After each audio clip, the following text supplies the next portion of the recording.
India TV live, आपके साथ मैं हूँ ज्योत्सना पाटनी।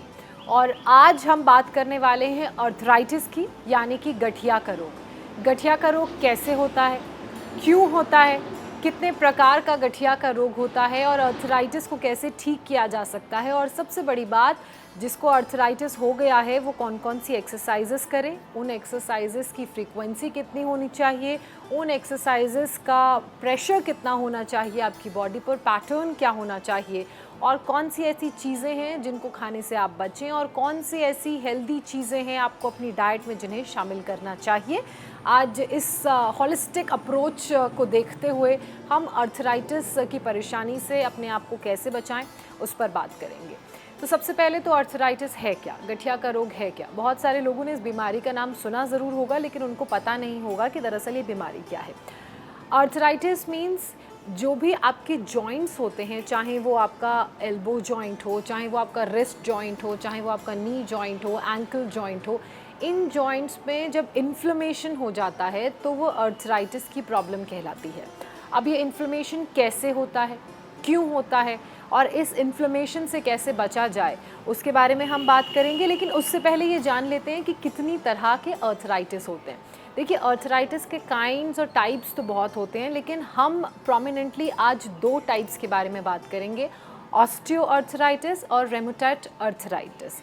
ऑस्टियोआर्थराइटिस बेसिकली उम्र के साथ लोगों को होता है। जैसे अगर आपकी मसल में बहुत वियर एंड टियर हो गया है, आपके जॉइंट में, चाहे एल्बो का जॉइंट हो या एंकल का जॉइंट हो, जनरली जो ज़्यादा वियर एंड टियर होता है वो नी और एंकल के जॉइंट में होता है, क्योंकि पूरे शरीर का जो भार है वो हमारे पैर, हमारे घुटने उठाते हैं। तो ज़्यादातर जो वियर एंड टियर होता है, चोट लगती है फिर ठीक होती है, फिर चोट लगती है फिर ठीक होती है, that is called wear and tear of a joint, वो हमारे एंकल या हमारे नी में होता है। इसलिए ज़्यादातर जो अर्थराइटिस की प्रॉब्लम है वो आपने देखा होगा कि लोगों के एंकल या घुटनों में होती है, ज़्यादातर घुटनों में।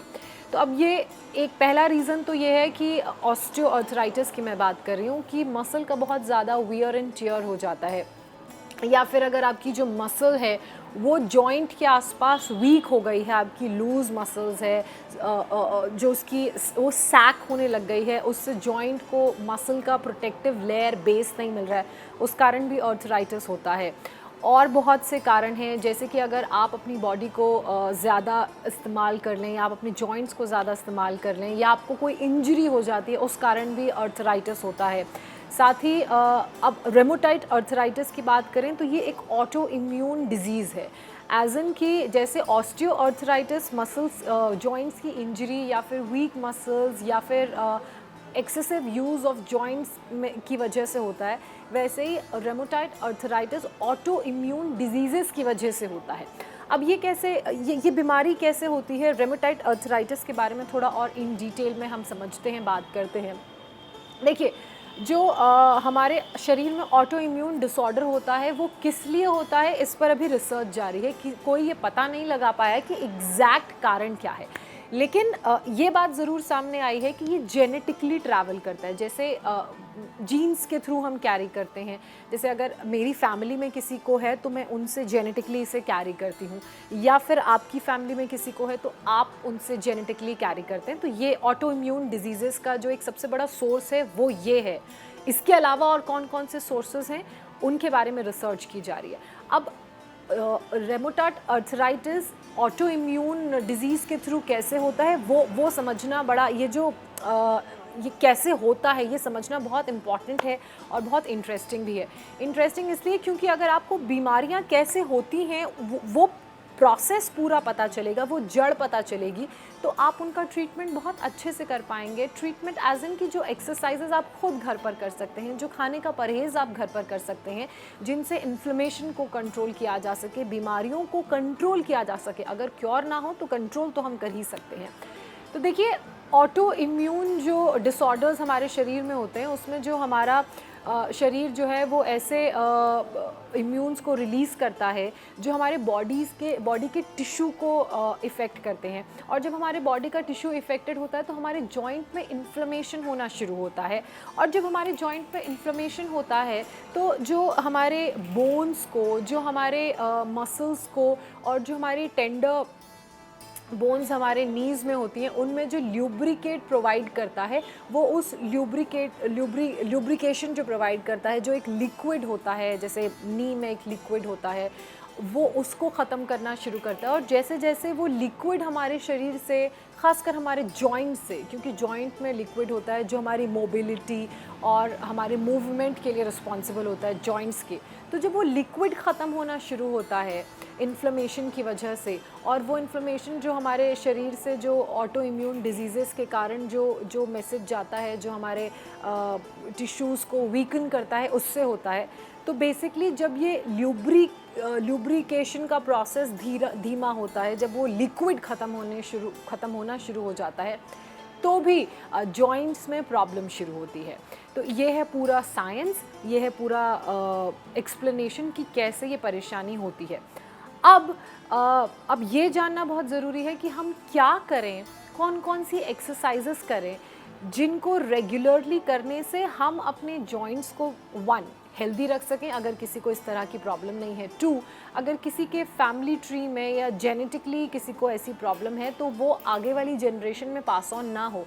अगर for suppose worst case scenario मेरी फैमिली में मेरे मदर फादर या मेरे ग्रैंड पेरेंट्स में से किसी को ये प्रॉब्लम है, तो वो उनसे आगे वाली जनरेशन में ना आए, मुझ तक ना आए, या फिर मेरे बाद वाली जनरेशन को ना आए। तो उसके लिए हम क्या करें, कौन कौन सी एक्सरसाइजेस करें, खाने में किन किन चीज़ों का परहेज़ करें और कौन कौन सी चीज़ें हम खाएं।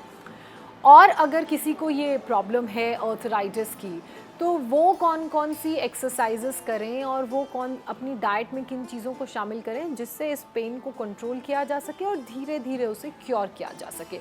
तो आज उसी के बारे में मैं बात करने वाली हूँ।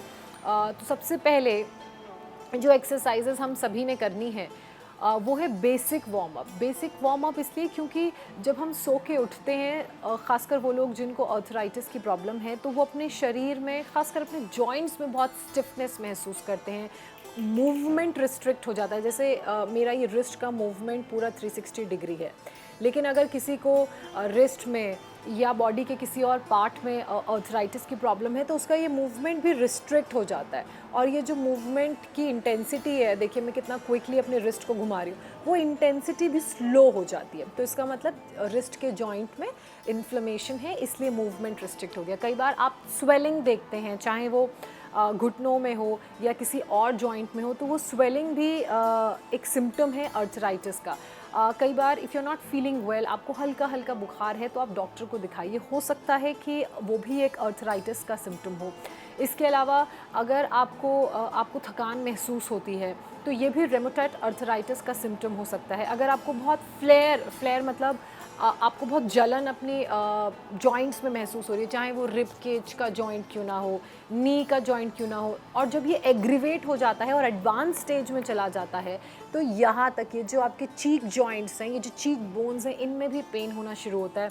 आपकी ये जो उंगलियों के जॉइंट्स हैं जो मूवमेंट के लिए रिस्पॉन्सिबल हैं, इनमें भी पेन होना शुरू हो जाता है। तो अगर आपको इस तरह का कोई फ्लेयर अप आपकी बॉडी में, इन्फ्लेमेशन आपकी बॉडी में फील हो रहा है, तो आप तुरंत डॉक्टर को दिखाइए और रेगुलरली ये सारी एक्सरसाइजेस कीजिए जो मैं कर रही हूँ, और अपनी आर्थराइटिस की इस परेशानी का क्योर पाइए, उसे कंट्रोल करिए।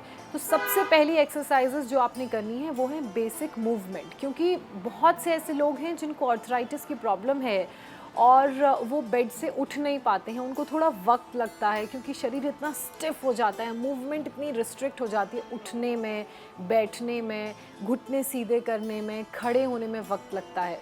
तो आप अपने बेड में बैठे बैठे ये बेसिक एक्सरसाइजेस कर सकते हैं। कुछ बहुत एडवांस एक्सरसाइजेस नहीं है, बहुत ही बेसिक एक्सरसाइजेस हैं। और क्योंकि जो ऑस्टियोआर्थराइटिस है वो 50 के बाद की परेशानी है जनरली। अब तो बहुत सी ऐसी बीमारियां हैं जिन्होंने अपना एज ग्रुप कम कर दिया, एज इन जो 50 के बाद होती थी वो अब छोटे छोटे बच्चों को, 30 के एज ग्रुप को, 20 के एज ग्रुप को भी हो रही है। लेकिन ऑन अ सोल ऑस्टियोआर्थराइटिस 50 के बाद की बीमारी है। तो बहुत से ऐसे सीनियर सिटीजन्स हैं जिनको गठिया के रोग की परेशानी है, जिनके जॉइंट में ल्यूब्रिकेशन नहीं है, फ्लूइड नहीं है, फ्लेक्सिबिलिटी नहीं है, मूवमेंट नहीं है, तो वो भी ये एक्सरसाइजेस धीरे धीरे जहाँ पर आप बैठे हुए हैं, बेड में बैठे हुए हैं बेड में कर लीजिए, चेयर में बैठे हैं चेयर में कर लीजिए, अगर आपके लिए मेरी तरह मैट में बैठना संभव है, पॉसिबल है, तो आप मैट में बैठ के भी कर लीजिए, लेकिन आपको जहाँ कंफर्टेबल है आप वहाँ पे ये एक्सरसाइजेस कर लीजिए। तो सबसे पहले हम अपर बॉडी एक्सरसाइजेस की बात करेंगे, उसके बाद हम लोअर बॉडी में के लिए कौन कौन सी एक्सरसाइजेस हैं उसकी बात करेंगे।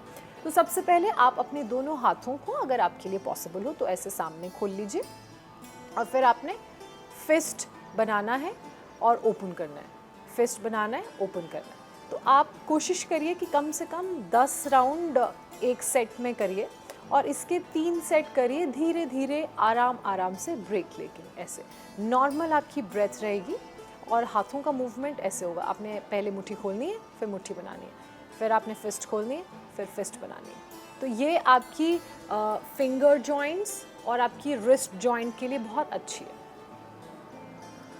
साथ ही आपकी जो मसल टोनिंग भी हो रही है, जब आपके हाथ ऐसे सीधे रहते हैं तो पूरा प्रेशर मसल पे पड़ता है, तो इससे मसल टोनिंग भी होती है। क्योंकि जो आर्थराइटिस के पेशेंट्स हैं उनके कई बार जॉइंट्स में जो मसल्स होती हैं वो वीकन हो जाती हैं, वो सैक करने लगती हैं, तो आपकी बोन को जो सुरक्षा कवच मसल्स प्रदान करती हैं, प्रोवाइड करती हैं, वो जितनी मजबूत और स्ट्रेंथन रहेंगी उतनी ही कम बीमारियां आपको हड्डियों से जुड़ी हुई, जॉइंट से जुड़ी हुई आपके शरीर में होगी। ये 10-10 के आपने 3 सेट करने हैं। उसके बाद आपने रिस्ट रोटेशन करना है, ऐसे आप अपनी रिस्ट को रोटेट करेंगे, राइट रिस्ट लेफ्ट रिस्ट, ऐसे आप अपनी दोनों रिस्ट को रोटेट करेंगे। ये भी आप कोशिश करिए कि 10-10 के 3 सेट करें। अब इसे इनवर्ड्स रोटेट करेंगे, पहले हम आउटवर्ड्स कर रहे थे, अब इसे इनवर्ड्स रोटेट करेंगे। उसके बाद आपने एल्बो बेंड करना है, एल्बो बेंड, आपके जो हाथ हैं वो पैरेलल रहेंगे to your shoulder in one line, और फिर आप अपने एल्बो से अपने हैंड्स को बेंड करेंगे और अपने हाथों से अपने शोल्डर्स को टच करेंगे। मीनवाइल जो आपके आपका जो ये वाला एरिया है हाथों का, बाइसेप्स वाला, ट्राइसेप्स वाला, ये स्ट्रेट रहेगा ऐसे। ये भी आपने 10-10 के 3 सेट करने हैं। कोशिश करिए कि धीरे धीरे आप शुरुआत करें, धीरे धीरे अपनी बॉडी को वार्म अप करें, धीरे धीरे उसमें मोबिलिटी, उसमें मूवमेंट लाएं, और उसके बाद फिर आप अपनी एक्सरसाइजेस के टेम्परामेंट को बढ़ा सकते हैं। टेम्परामेंट एज इन की पेस को बढ़ा सकते हैं, जैसे इंसान का टेम्परामेंट होता है वैसे एक्सरसाइजेस का पेस होता है। तो धीरे धीरे आप उस पेस को, उस फ्लो को इंक्रीज़ करें, लेकिन करना आपने सब कुछ आराम से है। अपने जॉइंट्स को बिल्कुल भी प्रेशर नहीं देना है, बस उसे रिलैक्स करना है, उसे एक्टिव करना है। अब जो अगली एक्सरसाइज है उसमें आपके जो शोल्डर्स हैं वो ऐसे वाइड ओपन रहेंगे in one line parallel to each other, और उसके बाद आपके एल्बोज़ बेंड होंगे, आपके जो हाथ हैं वो आपके शोल्डर्स को टच करेंगे। इसके भी आपने 10-10 के 3 सेट करने हैं। उसके बाद आप करेंगे आर्म रोटेशन। तो आर्म रोटेशन के लिए आप अपने जो शोल्डर्स हैं उनसे अपने हाथों को अपने शोल्डर डिस्टेंस पे पैरेलली ओपन कर लीजिए। उसके बाद आपकी एल्बोज़ बेंड होंगी, आपके जो दोनों हाथ हैं वो आपके शोल्डर्स को टच करेंगे। आपने अपने शोल्डर्स को ग्रिप के साथ होल्ड करना है, और उसके बाद आपने अपनी आर्म्स को रोटेट करना है, पहले इनवर्ड्स फिर आउटवर्ड्स, या फिर पहले आप आउटवर्ड्स फिर इनवर्ड्स भी कर सकते हैं, धीरे धीरे ऐसे। ये नॉर्मल रोटेशन रहेगा, ये आपके शोल्डर जॉइंट के लिए बहुत अच्छी एक्सरसाइज है। इससे आपके पूरे शोल्डर का जो कंडीशनिंग है वो होगा। साथ ही हम अपने शोल्डर्स की मोबिलिटी, शोल्डर जॉइंट्स की मोबिलिटी की भी यहाँ पर एक्सरसाइज कर रहे हैं, क्योंकि the most used part in our bodies are shoulders. सारा बोझ तो कंधों पे ही होता है तो हम यहाँ पे अपने शोल्डर्स की कंडीशनिंग कर रहे हैं, शोल्डर्स की मोबिलिटी पे काम कर रहे हैं। आप 10-10 के 3 सेट इसके भी कीजिए। और अगर आपको ज़रा सा भी पेन होता है, ज़रा सा भी दर्द होता है, तो आपको उस दर्द को बर्दाश्त नहीं करना है, उसे सहना नहीं है, बल्कि आप थोड़ी देर रुक जाइए, थोड़ा रिलैक्स कर लीजिए, थोड़ा ब्रीद इन ब्रीद आउट कर लीजिए, थोड़ा कंफर्टेबल फील कर लीजिए। उसके बाद धीरे धीरे जितना आपका आर्म जाने में कंफर्टेबल है, अगर पूरा नहीं जाता है तो कोई प्रेशर नहीं है, उतना ही जितने में आप कंफर्टेबल हैं, जितने में आपको दर्द नहीं हो रहा है। और अगर दर्द बहुत ज़्यादा हो रहा है, दर्द बहुत बढ़ गया है और दर्द आपसे बेयर नहीं हो रहा है, तो please go in consult your doctor. फिर कोई रिस्क लेने की ज़रूरत नहीं है। अगर आपको कुछ अननेचुरल फील हो रहा है, पेन बहुत अननेचुरल है, तो आपको एक्सरसाइजेस करने की भी ज़रूरत नहीं है, आपने सीधे डॉक्टर को कंसल्ट करना है। फिर जो आप डॉक्टर कहेंगे उसी हिसाब से आपने अपना रूटीन रखना है। अगर आपके लिए दोनों हाथों को एक साथ रोटेट करना कंफर्टेबल नहीं है तो आप सिंगल हैंड भी रोटेट कर सकते हैं ऐसे। ये पूरा शोल्डर मोबिलिटी पे, शोल्डर जॉइंट पे हम काम कर रहे हैं। इसके बाद फिर जो हम अगला सूक्ष्म व्यायाम करेंगे, जो हम अगली वार्म अप एक्सरसाइज करेंगे, वो ये है। आप अपने दोनों हाथों को अपने कानों के पैरेलल ऊपर ऐसे रेस कर लेंगे, जैसे मैंने रेस किया। और उसके बाद आप अपने जो दोनों हाथ हैं उनसे अपने रिस्ट को पकड़ लेंगे। अगर आप कंफर्टेबल हैं रिस्ट पकड़ने में, फ्लेक्सिबल हैं तो वेल एंड गुड, नहीं है तो आप ऐसे लूप बना लीजिए, ऐसे हुक कर लीजिए, अपने दोनों हाथों को ऐसे हुक कर लीजिए। ये भी वेल एंड गुड है, अगर इसमें कंफर्टेबल हैं तो ये भी कर सकते हैं। उसके बाद आप इस मूवमेंट में डाउनवर्ड्स एंड अपवर्ड्स मूव करेंगे। आपको एक स्ट्रेच फील होगा, आपके स्कैपुलास पे आपको ये स्ट्रेच फील होगा। तो बेसिकली स्कैपुला और ये जो पूरा रिबकेज, हैंड और रिबकेज वाला जॉइंट है, हम इस पे काम कर रहे हैं।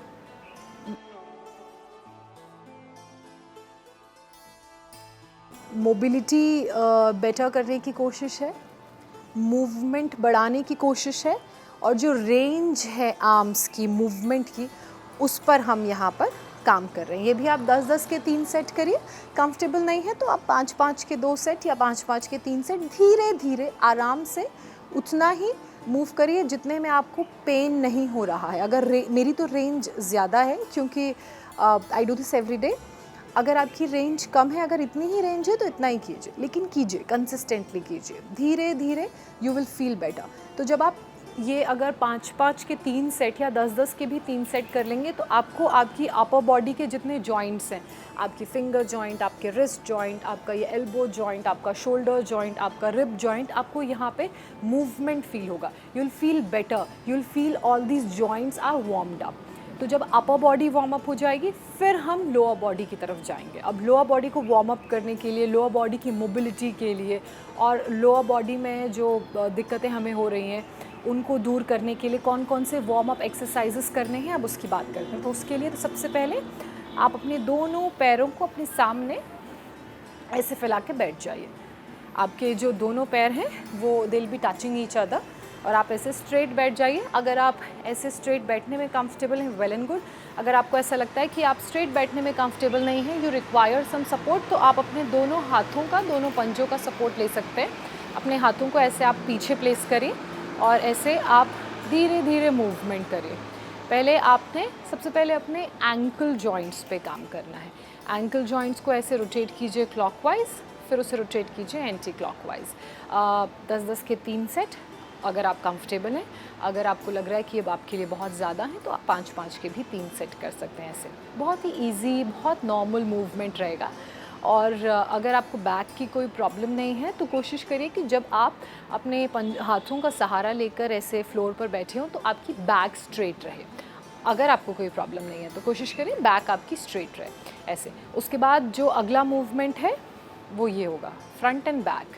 फ्रंट एंड बैक अगर दोनों पैरों से कंफर्टेबल नहीं है तो एक पैर से करिए, इनवर्ड्स, आउटवर्ड्स या फ्रंट एंड बैक। धीरे धीरे ये मूवमेंट होगा, फ्रंट बैक, फ्रंट बैक। आपने दोनों पैरों से ये मूवमेंट करना है। जितना स्लो, जितना इजी मूवमेंट होगा उतना बेटर, उतना रिलैक्स्ड आप फील करेंगे। अगर आप दोनों पैरों से ऐसे रोटेशन वाला मूवमेंट करने में कंफर्टेबल नहीं है तो आप सिंगल लेग से ये मूवमेंट कर सकते हैं जैसे मैं कर रही हूँ। उसके बाद इसी को आपने दूसरे लेग से भी रिपीट करना है ऐसे जैसे ये मैं कर रही हूँ। देखिए कुछ लोग हैं जिनको ऑलरेडी पेन है या जिनको स्वेलिंग है जॉइंट्स में, ख़ासकर पैरों के, तो उनके लिए इतना मूवमेंट करना पॉसिबल नहीं है। तो अगर आपको लग रहा है कि आप सिर्फ इतना मूव कर पा रहे हैं तो आप मूव करिए उतना जितना आपके लिए जितने में आप कंफर्टेबल हैं, जितनी आपकी रेंज है मूवमेंट की, मोबिलिटी की, आप उतना कीजिए।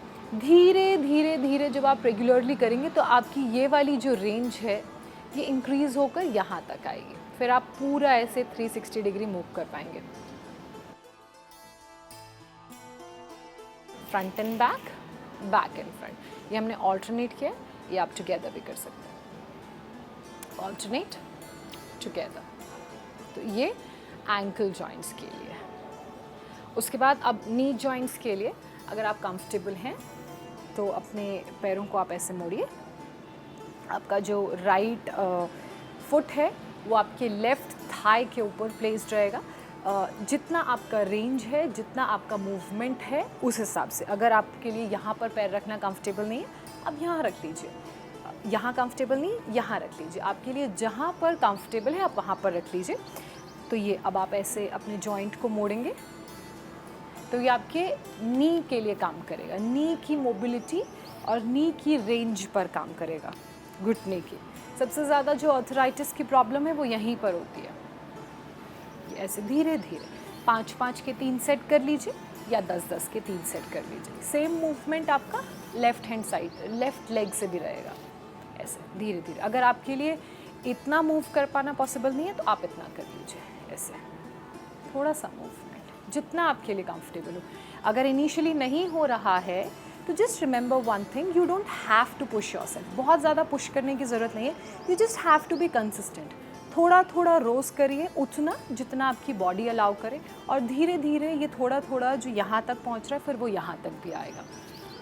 That is what consistency does. That is how the magic and wonder happens when you are consistent in your practice. ऐसे उसके बाद अगर आप कंफर्टेबल हैं, फ्लेक्सिबिलिटी है, घुटने वार्म्ड अप हो गए हैं, तो फिर आपने ये मूवमेंट करना है। ये आपके लिए नी, आपके नी के लिए भी है, और आपके पेल्विक और जो आपके लेग और पेल्विक बोन को जो जॉइंट जॉइन करके रखता है, ये उसके लिए है। ऐसे धीरे धीरे। अगर आप दोनों पैरों को पकड़ के करना चाहते हैं तो ऐसे कर लें। अगर आप सपोर्ट लेना चाहते हैं तो आप यहाँ पे हाथ रख के सपोर्ट लेके भी कर सकते हैं। आप जैसे कंफर्टेबल हो, आपकी बॉडी जैसे कंफर्टेबल हो। 5-5 के 3 सेट या 10-10 के 3 सेट। यही मूवमेंट आपने दूसरे लेग से भी रिपीट करना है। ऐसे धीरे धीरे जितना आप कंफर्टेबल हैं। घुटने और ये पेल्विक बोन, जो पेल्विक जॉइंट है, ये उसकी मोबिलिटी के लिए एक्सरसाइज है। आप चाहें तो ऐसे भी पकड़ सकते हैं। अगर इसके बाद आप थोड़ा सा और कंफर्टेबल हैं, या आपका जो जॉइंट है वो बहुत स्टिफ नहीं है, या फिर प्रिकॉशनरी आप वार्म अप एक्सरसाइजेस कर रहे हैं सो दैट आपको ये जो बीमारी है वो जेनेटिकली ना मिले, अगर आपकी फैमिली में ऑलरेडी किसी को है, तो आप ये एक्सरसाइजेस भी कर सकते हैं। Hugging your knee. ऐसे आपका जो नी है वो आपके थाई पर प्लेस्ड होगा, और जो आपका राइट फुट है वो आपके लेफ़्ट आर्म के जॉइंट पे इनर साइड प्लेस्ड होगा, और जो आपका राइट हैंड है उससे आप अपने नी को होल्ड करेंगे और उसे मूव करेंगे। ऐसे। So this is again another warm up exercise for your lower body, specially for your leg joints and for your other joints. तो यहाँ पे ये जो पेल्विक का जॉइंट है ये उस पे काम हो रहा है। Same is what you have to repeat from another side. आपका जो लेफ़्ट फुट है वो आपके राइट हैंड के जॉइंट पे इनर साइड प्लेस्ड होगा, एल्बोज़ के इनर साइड, और आपका जो लेफ़्ट हैंड है उससे आप अपने नी को होल्ड करेंगे लेफ़्ट लेग के, और फिर उसे ऐसे मूव करेंगे left and right, right and left. उतना ही मूवमेंट जितने में आप कंफर्टेबल हैं। उसके बाद आप ये मूवमेंट भी कर सकते हैं, आप ये मूवमेंट भी कर सकते हैं। आपने अपने घुटने भी खींच सकते हैं। जैसे not everybody can do this, लेकिन अगर आप कर सकते हैं तो आप ऐसे ऐसे अपने घुटने भी खींच सकते हैं, तो वो भी आपकी जॉइंट के लिए बहुत अच्छी एक्सरसाइजेज हैं। आप खड़े होकर भी ये कर सकते हैं। जब इतना वार्म अप हो गया फिर आप करेंगे बटरफ्लाई पोज, यानी कि बद्ध कोणासन। तो बटरफ्लाई पोज करने के लिए आपने अपने दोनों पंजों को आपस में मिलाना है। आपकी जो फिंगर्स हैं दोनों हाथों की वो ऐसे एंटैंगल्ड होंगी, ठीक है, और फिर आपकी ये जो एंटैंगल्ड फिंगर्स हैं ये आपके फीट के नीचे प्लेस्ड होंगी। कोशिश करिए कि आपकी जो स्पाइन है वो स्ट्रेट रहे, और उसके बाद धीरे धीरे आप अपने लेग्स को मूव करना, फ्लैप करना शुरू कीजिए, जैसे मैं कर रही हूँ। अगर घुटने ज़मीन को टच नहीं हो रहे, इट्स ओके। वैसे भी थोड़ा टाइम लगता है ओपन अप होने में, इट्स एब्सोल्युटली फाइन। अगर इतना भी नहीं हो रहा है, बिल्कुल फीट ही नहीं जॉइन हो रहे हैं, पेन बहुत ज़्यादा है, बॉडी बहुत स्टिफ है, तो what you can do is आप अपने हिप के नीचे 2 पिलो प्लेस कर सकते हैं। 2 पिलो रख लीजिए, या अगर आपके पास बॉल्स्टर है घर में तो बॉल्स्टर रख लीजिए। बॉल्स्टर के ऊपर बैठ जाइए तो जो आपका हिप का एरिया वो थोड़ा सा एलिवेट हो जाएगा, आपको थोड़ी हाइट मिल जाएगी, फिर आपके लिए ये आसन करना ईजी हो जाएगा। या फिर अगर आपको दर्द हो रहा है दोनों फ्लैप्स की तरफ लेग के, तो आप एक एक पिलो दोनों तरफ रख सकते हैं। या आपके पास अगर योगा ब्लॉक्स हैं, योगा ब्लॉक्स आती हैं, ईंटें आती हैं योगा की सॉफ्ट वाली ब्लॉक्स, उनको प्लेस कर सकते हैं। और उसके बाद फिर आपने ये बद्ध कोण आसन यानी कि बटरफ्लाई पोज करने, ईजी, स्लो, धीरे धीरे धीरे धीरे, बहुत धीरे धीरे ये मूवमेंट रहेगा।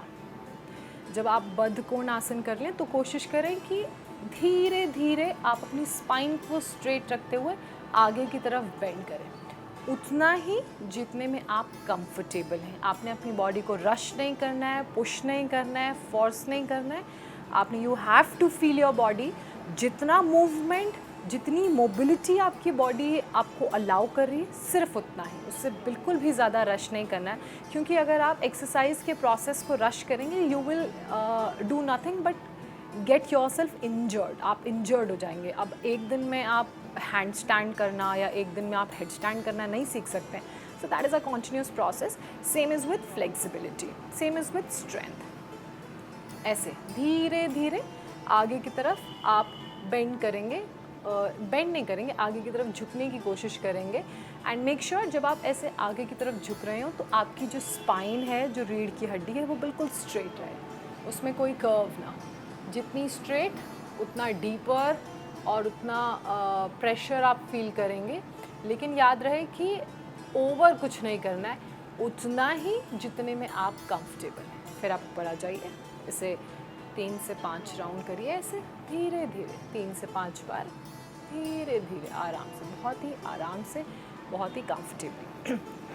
उसके बाद देखिए ये वो बेसिक वार्म अप एक्सरसाइजेज हैं जिन्हें अगर आप करेंगे तो यू विल फील बेटर। आप करके देखिएगा, you will already feel better. लेकिन अगर आप और फ्लेक्सिबल हैं, कुछ और एक्सरसाइजेज आप करना चाहते हैं, तो मैं 1-2 एक्सरसाइजेज आपको और बता देती हूँ, जिसमें है पिजन पोज। हम पिजन पोज नहीं करेंगे, हम हाफ पिजन पोज करेंगे। अब हाफ पिजन पोज करने के लिए आपको आपके पेल्विक और आपको आपके थाई में फ्लेक्सिबिलिटी चाहिए। And if you have that flexibility तो आप ऐसे अपने मैट पे आ जाइए। जो आपका राइट लेग है वो ऐसे बेंड होगा और जो लेफ़्ट लेग है वो पीछे की तरफ ऐसे होगा। राइट लेग बेंड होगा, लेफ़्ट लेग ऐसे होगा। फिर आपने अपने दोनों हाथों का सपोर्ट अपने लेग के आगे लेना है। धीरे से आपने नीचे जाना है सांस छोड़ते हुए, और फिर सांस भरते हुए ऊपर आना है, उतना ही जितने में आप कंफर्टेबल हो। आपको कुछ भी यहाँ पर रश नहीं करना है। अगर आप इतना ही आ सकते हैं, वेल एंड गुड। अगर आप इतना ही आ सकते हैं, वेल एंड गुड। और अगर आप नहीं कर सकते हैं तो कोई कंपल्शन नहीं है। ये उन लोगों के लिए जो थोड़े से फ्लेक्सिबल हैं और ये आसन कर सकते हैं। फिर आप ऐसे नीचे जाएंगे, उसके बाद धीरे से ब्रीद इन करते हुए ऊपर आएंगे। तो ये आपके पूरे पेल्विक एरिया के जॉइंट्स के लिए बहुत अच्छी एक्सरसाइज है। सेम आपने रिपीट करना है दूसरी साइड से। आपका जो लेग है वो ऐसे हाफ बेंड होगा नी से, और आपका जो दूसरा लेग है वो पीछे की तरफ स्ट्रेट होगा, और आपके जो टोज़ हैं वो आउटवर्ड्स होंगे। अगर आपके लिए इसको स्ट्रेट रखना पॉसिबल नहीं है तो आप इसको ऐसे भी बेंड कर सकते हैं, आप जैसे कंफर्टेबल हो। आपको अपनी बॉडी को बहुत स्ट्रेस नहीं देना है, बहुत एग्जॉस्ट नहीं करना है। आपका जो रेंज ऑफ मूवमेंट होगा वो उतना ही होगा जितना आपकी बॉडी अलाउ करे, जितने में आप कंफर्टेबल हो और जितने में आपको किसी तरह का कोई पेन ना हो रहा हो। ऐसे धीरे धीरे ये एक्सरसाइज मसल स्ट्रेंथनिंग के लिए भी बहुत अच्छी है, खासकर आपके पेल्विक एरिया की।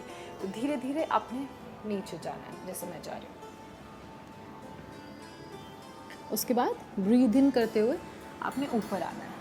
अपने हाथों का सपोर्ट ज़रूर लें, अपने नी के 1 लाइन में अपने हाथ प्लेस कर लें और सामने देखना है। ब्रीद इन करते हुए ऊपर आना है, थोड़ी देर होल्ड करिए 5 to 7 सेकेंड्स।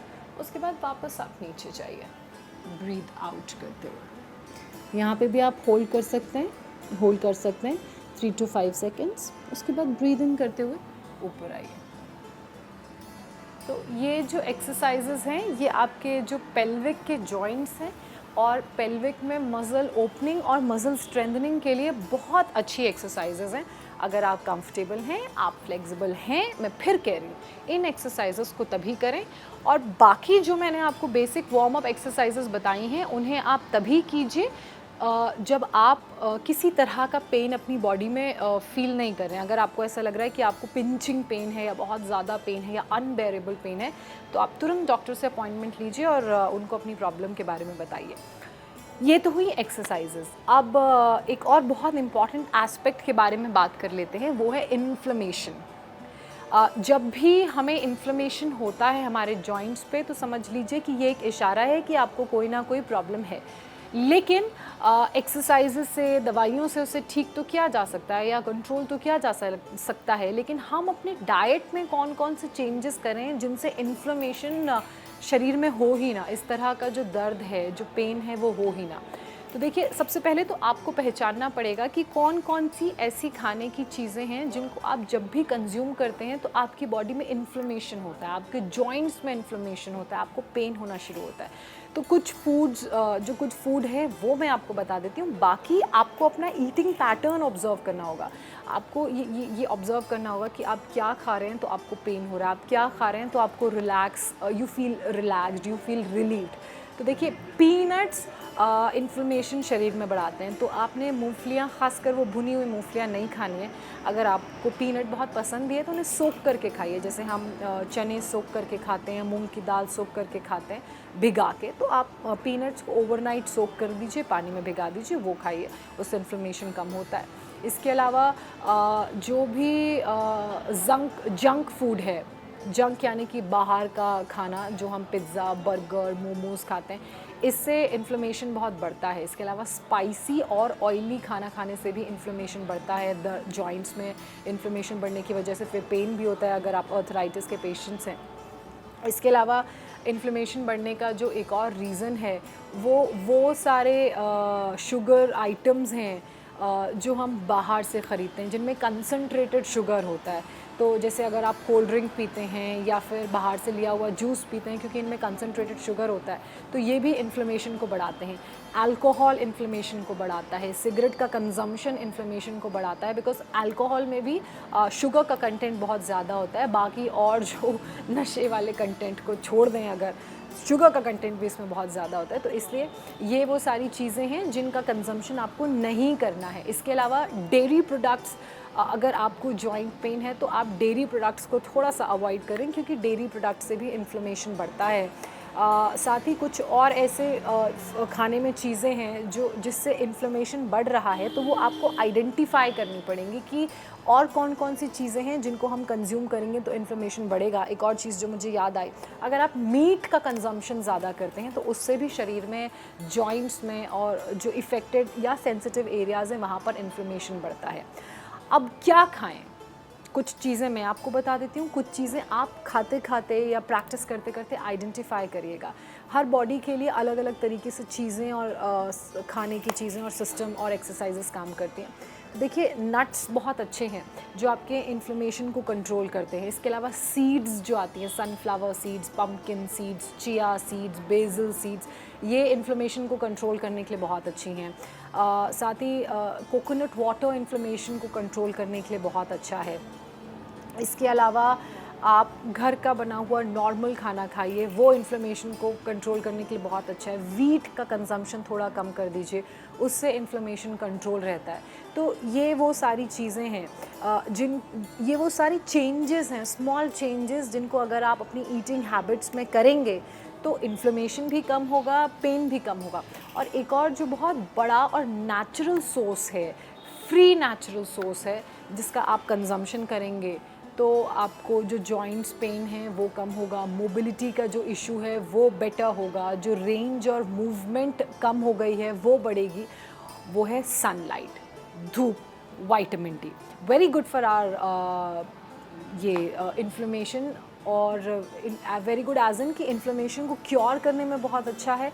अगर आप सुबह सुबह की धूप में बैठ के ये सारी एक्सरसाइजेस करेंगे तो आप फील करेंगे कि आपकी मोबिलिटी और रेंज ज़्यादा हो गई है, क्योंकि जब सनलाइट हमारे शरीर में पड़ती है तो वो इन्फ्लेमेशन को तो कम करती ही करती है, एंटीऑक्सीडेंट्स को भी बढ़ाती है। और जो फूड्स मैंने आपको बताए हैं जिनका कंजम्पशन करने के लिए मैंने आपको कहा है, उसमें अगर आप नॉन वेजिटेरियन हैं तो फ़िश को भी इंक्लूड कर सकते हैं।